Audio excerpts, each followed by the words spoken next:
Hi everyone, this is Sarah, the Catholic Homemaker. Today I want to talk to you about, is there good in suffering? And just with everything going on with the coronavirus and just how much our world, our lives have changed, I just thought it was something that we really need to talk about. And first of all, since I'm recording this on Sunday, March 22nd, and you will be watching this tomorrow, which is March 23rd, Monday, I wanted to tell you right away about the 54-day Rosary Novena. It is starting today, Sunday, but you'll be watching it a day later. So if you haven't heard about it, if you haven't joined in, you can still join in even though you haven't prayed the first day. Maybe go ahead and say 2 rosaries when you're watching it that day. But the 54-day Rosary Novena is a little different than a regular rosary, and people are joining on it today because in 54 days, it is May 14th, which will be the feast of Saint Corona. It's kind of ironic because of her name, but she is the patron saint of pandemics. So it's very appropriate to pray, and we as Catholics are, many of us are joining in on this 54-day novena in reparation for our world and to just pray for an end to this coronavirus. I will link to the website on this if you would like to join in, even if it is a little later. It would be wonderful. The more people praying with us, the better. And I also want to say on a personal note, I have prayed 2 54-day novenas in the past year. I had never heard of it until about a year ago from a friend in my women's Bible study, and I just felt called to pray it at that time, and I'm really glad I did. And the second time around, I did it with my husband, and it definitely brought us closer together in our marriage. So it's just a very powerful prayer. It is 6 novenas into one because a novena is 9 days. And so the first 3 novenas, the first 27 days, are in petition. And then the last 3 novenas, or the last 27 days, are in Thanksgiving. And you're supposed to say the Thanksgiving prayers even if your prayers weren't answered. And sometimes it can take longer than the 54 days for your prayers to be answered. But there's no promise for your prayers to be answered. It's just a wonderful thing to pray. And I also want to link to Father Mike Schmitz's homily today. It's actually the full mass that he performed, but you can skip to his homily if you want. He talked about Job in his homily and all his suffering. So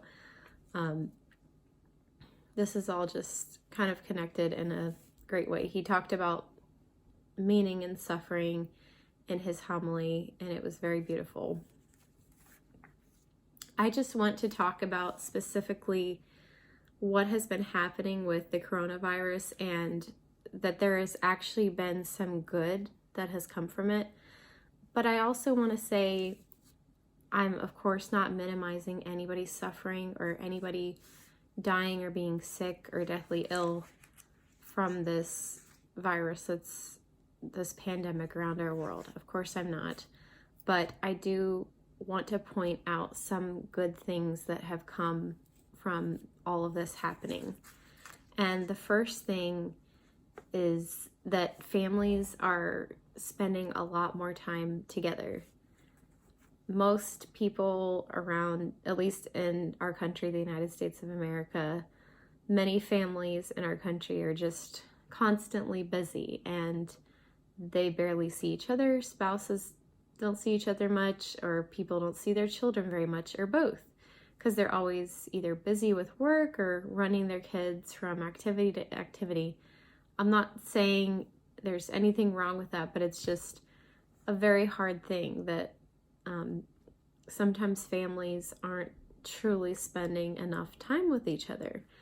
And with our whole country having to draw back from our regular activities, it has really changed what our priorities are. It has changed everything about our lives, really, including us as Catholics or as religious people. I know specifically for Catholics that there aren't masses being offered in person across the entire country, which is completely unheard of. When I heard of it happening in Italy, I was like, this can't be. This is just awful that this is happening. And now it's just kind of like the new norm that this is happening in the past week.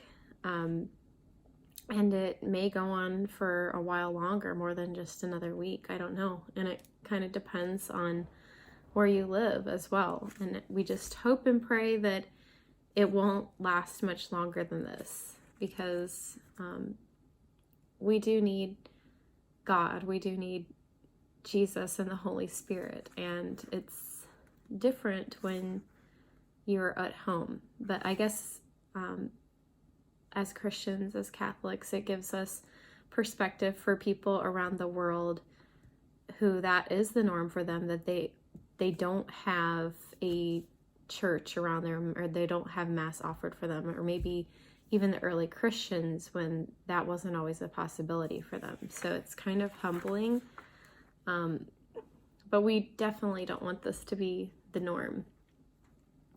But anyway, back to families.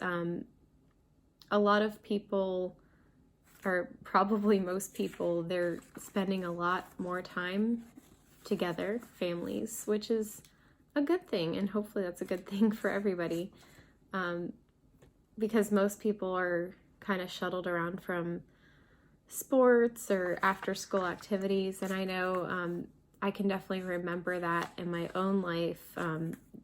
I was involved with way too many things, and it's kind of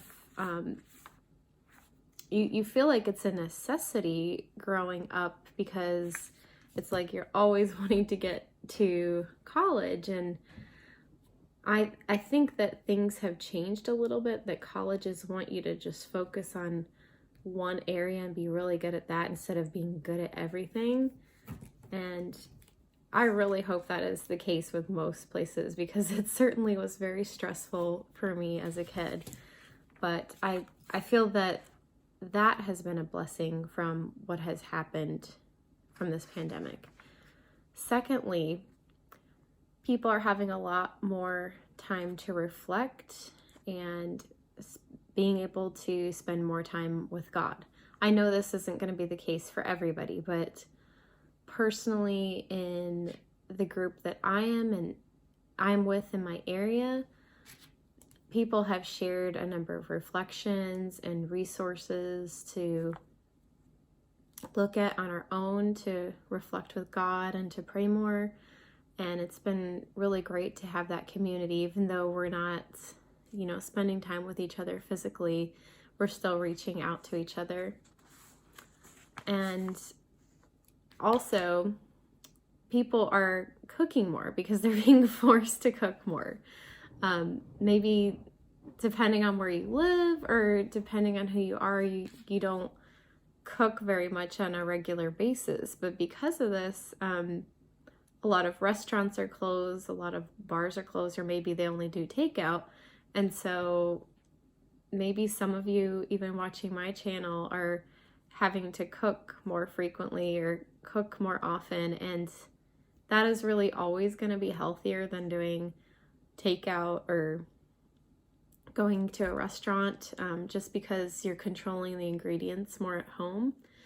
And it's also time you can be spending with your family and teaching your kids some of these things.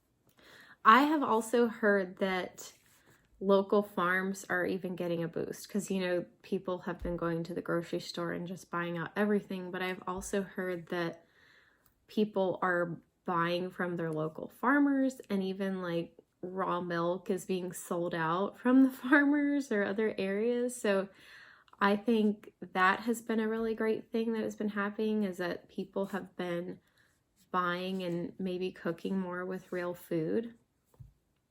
But again, even after mentioning all these things, I'm definitely not minimizing the terrible things that have happened as a result of this pandemic. But my whole point in all this is that there can be beauty in suffering. God can always bring good out of bad things. And I hope that you will choose to join us in the 54-day novena, or just choose to pray during this time, because we certainly could use these prayers. Our entire world could use these prayers.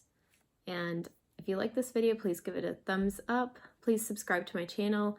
Hit the notification bell for all notifications. Until next time, God bless you, and bye.